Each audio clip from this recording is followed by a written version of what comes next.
Most people wait years for their inheritance. Dana Ewell decided his family was taking too long to die. Then, Easter Sunday became a massacre. On Easter Sunday in 1992, 3 members of a wealthy California family returned home and were murdered one by one. The father was a successful businessman, the mother was a respected public figure, and their daughter was preparing for her future. Only one immediate family member survived, 21-year-old Dana Ewell. He was nearly 200 miles away with his girlfriend and her father, an FBI agent. It looked like the perfect alibi. But investigators would later argue that Dana had arranged the killings so he could inherit a fortune worth millions. Dana grew up in Fresno, California, surrounded by opportunity. His father, Dale Ewell, owned Western Piper Sales, an aviation company that sold small aircraft, and had also built wealth through agricultural investments. Dana's mother, Glee, had once worked as a Spanish-language translator for the CIA, and later became active in California public service.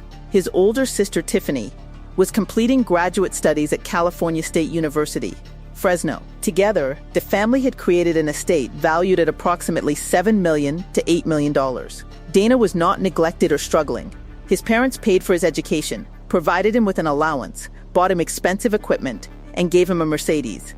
But he seemed less interested in appreciating what he had than in convincing people he had created it himself. At Santa Clara University, he wore expensive suits, talked about investments, and presented himself as a young business genius. A university profile even described him as a teenage entrepreneur connected to a successful aviation company. In reality, the success belonged mainly to his father.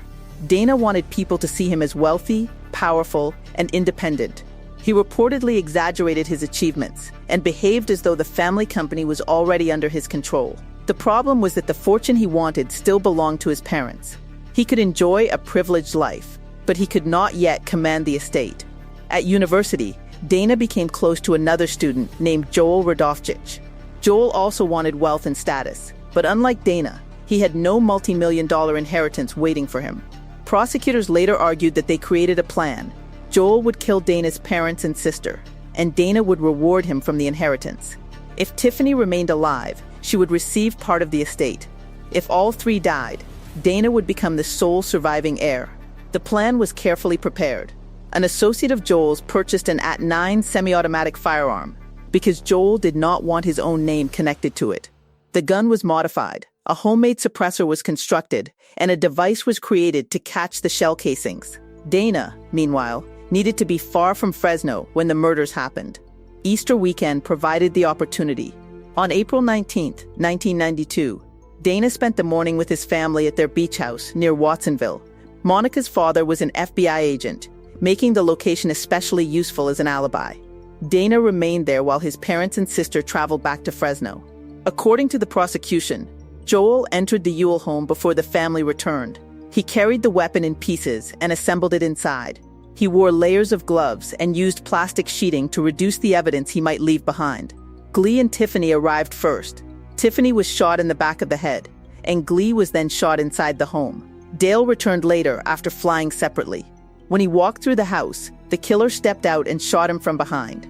The house was disturbed to create the appearance of a burglary. A handgun was removed, but many valuable items remained. There were no clear signs of forced entry. The alarm had not been triggered, and no shell casings were found. The scene looked staged. The killer appeared to know the house, the family's schedule, and how to enter without attracting attention. Dana called the house that evening and again the next day, but no one answered. The bodies were not discovered until Tuesday morning, almost 2 days after the killings. Investigators found Tiffany in the kitchen, Dale in the hallway, and Glee in the office. At first, Dale's business dealings and Glee's former CIA connection produced several theories, but detectives gradually focused on the person who had gained the most from the deaths. Dana was now the sole beneficiary of an estate worth millions. He offered money toward a reward and publicly acted like a grieving son. Yet relatives and investigators noticed behavior that disturbed them. More importantly, his reaction to the family trust revealed how strongly he wanted immediate control of the money. Dana believed the murders had made him a millionaire overnight. Instead, he learned that his parents had restricted the inheritance. A trustee would control much of it until he reached certain ages. He could receive support and income, but he would not gain immediate access to the principal. Witnesses said he became angry when the restrictions were explained. The fortune he allegedly believed murder would deliver was still outside his control. Even so, Dana gained access to some assets and began spending. Joel became a regular presence at the Ewell home. The two took aviation lessons, and Dana paid thousands of dollars toward Joel's training. The relationship concerned investigators because both men had minimized how close they were. Surveillance showed them traveling together, taking lessons, and living in close contact. They often used payphones and pagers. Joel used false names, changed his appearance, and drove as though checking for surveillance. Detectives later visited Dana at university and told him they had information about the person who might have murdered his family. Before leaving, one detective said the name Joel Radovsich. Dana reportedly became silent. Shortly afterwards, he drove evasively, stopped at a payphone, and sent a page to Joel. Police were watching. The case still needed physical proof. The breakthrough came from Ernest Jack Ponce, the man who had helped Joel obtain the .9. Ponce admitted purchasing the weapon and revealed where part of it had been buried. Investigators recovered the barrel from a field. Forensic testing connected it to bullets taken from the victims and crime scene. Tiny particles found on Glee's clothing were also consistent with materials used in the homemade suppressor. Ponce said Joel had described the killings, including how he waited inside the house, used gloves and plastic, shot the family members as they returned, and expected part of Dana's inheritance. According to the prosecution, the murders had been planned like a business transaction. 3 lives exchanged for a share of approximately $8 million. In March 1995, nearly 3 years after the killings, Dana and Joel were arrested. Prosecutors argued that Dana designed the crime while Joel carried it out. They presented the inheritance motive, the arranged alibi, the continuing relationship between the men, the unexplained spending, the secret communications, the recovered gun barrel, and Ponce's testimony.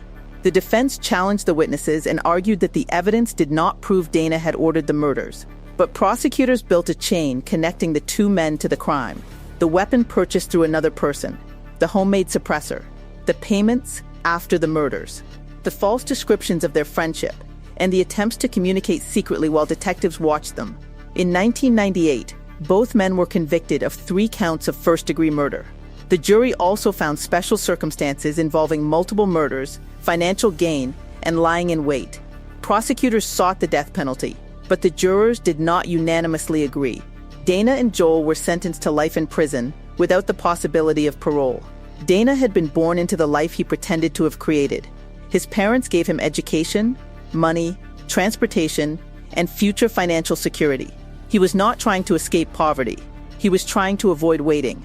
According to prosecutors, that impatience turned his parents and sister into obstacles between him and the fortune. The crime was designed to look almost perfect. Dana placed himself far away with an FBI agent as a witness. Joel used gloves, plastic, a modified weapon, a suppressor, and a casing catcher. The house was staged as a burglary, and the weapon was dismantled and buried. For years, it appeared possible that too little evidence had been left behind. But greed created connections they could not erase. Dana's spending connected him to Joel. Their calls revealed secrecy. Their false statements exposed deception. A buried gun barrel survived. Microscopic particles remained on a victim's clothing. And one accomplice eventually told investigators what he knew. Dana wanted his father's fortune, but he never received the life he imagined. The estate remained restricted. The investigation followed him, and his image as a brilliant young businessman collapsed. Instead of inheriting freedom and power, he received life without parole. He lost his parents, his sister, his reputation, and every future the family's wealth could have provided. The Dana Ewell case is not only about money, it is about entitlement, the belief that wanting something creates the right to possess it, and that another person's life can be treated as a barrier. Dana had more opportunity than most people could ever expect, but because he wanted everything immediately, he ended with nothing he could use. A family spent decades building security and success. One son believed murder would place it all in his hands. Instead, every part of the plan became evidence against him. The fortune survived, but Dana's freedom did not. Because when money becomes more valuable than human life, it stops being a reward and becomes the reason everything falls apart. Because in the end, greed never wins. Follow for more stories.